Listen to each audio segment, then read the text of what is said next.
Assalamualaikum warahmatullahi wabarakatuh. Perkenalkan, nama saya Dewi Nur Citra Anggraini dengan NIM 20 250 10 20 69, Fakultas Ekonomi dan Bisnis Islam, Prodi Perbankan Syariah. Namun sebelumnya, tujuan pembuatan video ini untuk memenuhi tugas syarat mata kuliah Analisis Laporan Keuangan dengan dosen pengampun Bapak Muhammad Imran SE.MAK. Baik, di sini terdapat 6 pembahasan. Yang pertama, analisis rasio keuangan. Yang kedua, analisis perubahan pendapatan. Yang ketiga, analisis laporan laba kotor. Yang keempat, analisis titik impas. Yang kelima, penilaian laporan kerja. Dan yang keenam, analisis kinerja keuangan. Baik, pada materi pertama terdapat analisis rasio keuangan.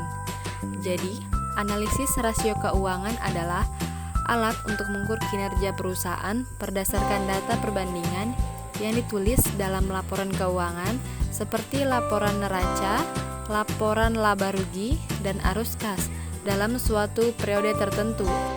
Adapun jenis-jenis rasio keuangan, yang pertama, rasio likuiditas merupakan rasio yang menggambarkan kemampuan perusahaan dalam memenuhi kewajiban atau utang jangka pendek. Yang kedua, rasio solvabilitas merupakan rasio yang digunakan untuk mengukur sejauh mana aktiva perusahaan dibiayai dengan hutang. Selanjutnya, analisis perubahan pendapatan.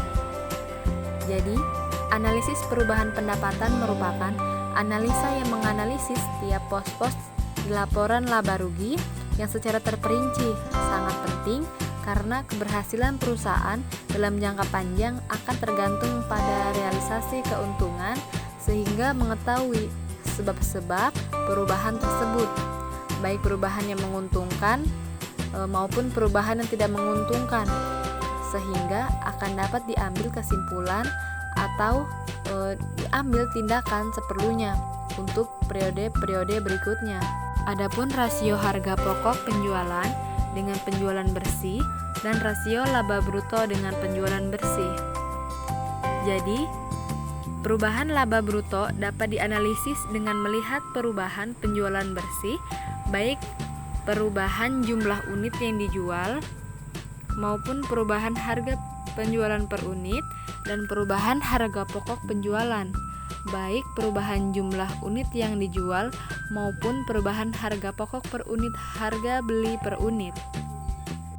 Adapun materi yang ketiga, terdapat analisis perubahan laba kotor. Jadi, perubahan laba kotor perlu kita analisa untuk mengetahui penyebab perubahan tersebut. Pada dasarnya, perubahan laba kotor itu disebabkan oleh 2 faktor. Faktor yang pertama adalah penjualan, di mana hasil penjualan disebabkan oleh perubahan harga jual, persatuan produk, dan perubahan kuantitas atau volume produk yang dijual atau yang dihasilkan. Faktor kedua adalah harga pokok penjualan. Perubahan harga pokok penjualan disebabkan oleh perubahan atau harga pokok rata-rata persatuan dan perubahan kuantitas atau volume produk yang dijual atau dihasilkan. Selanjutnya, terdapat 5 faktor-faktor perubahan laba kotor. Yang pertama, ada perubahan harga jual. Yang kedua, perubahan kuantitas produk yang dijual. Yang ketiga, perubahan harga pokok penjualan persatuan produk. Dan yang keempat, perubahan kuantitas HPP. Dan yang terakhir, sebagai bentuk pertanggungjawaban bagian penjualan. Selanjutnya, pada materi keempat terdapat analisis titik impas atau break-even point, di mana perusahaan tidak memperoleh laba dan tidak menderita kerugian.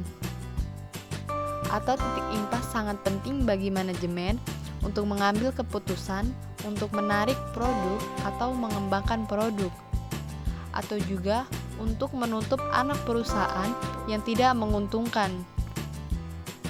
Dengan kata lain, suatu usaha dikatakan impas jika jumlah pendapatan atau penghasilan sama dengan jumlah biaya, atau apabila laba kontribusi hanya dapat digunakan untuk menutupi biaya tetap saja. Selanjutnya, terdapat berbagai metode dalam menghitung titik impas. 1. Metode per unit, yaitu metode ini merupakan tolak ukur dari nominal biaya tetap yang kemudian dibagi dengan harga per unit setelah dikurangi biaya variabel.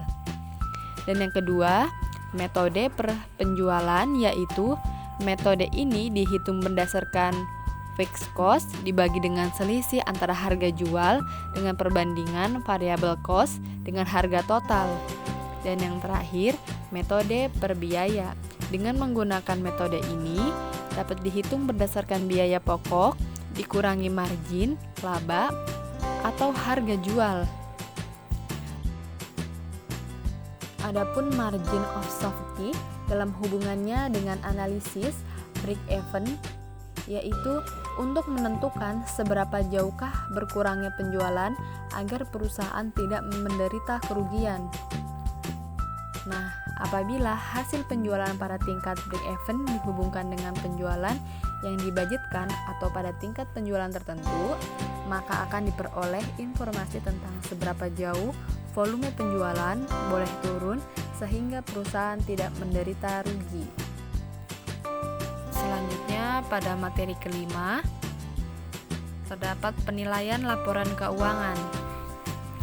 Jadi, di mana proses evaluasi dan analisis yang dilakukan terhadap informasi keuangan yang terdokumentasikan dalam laporan keuangan suatu entitas seperti perusahaan atau organisasi.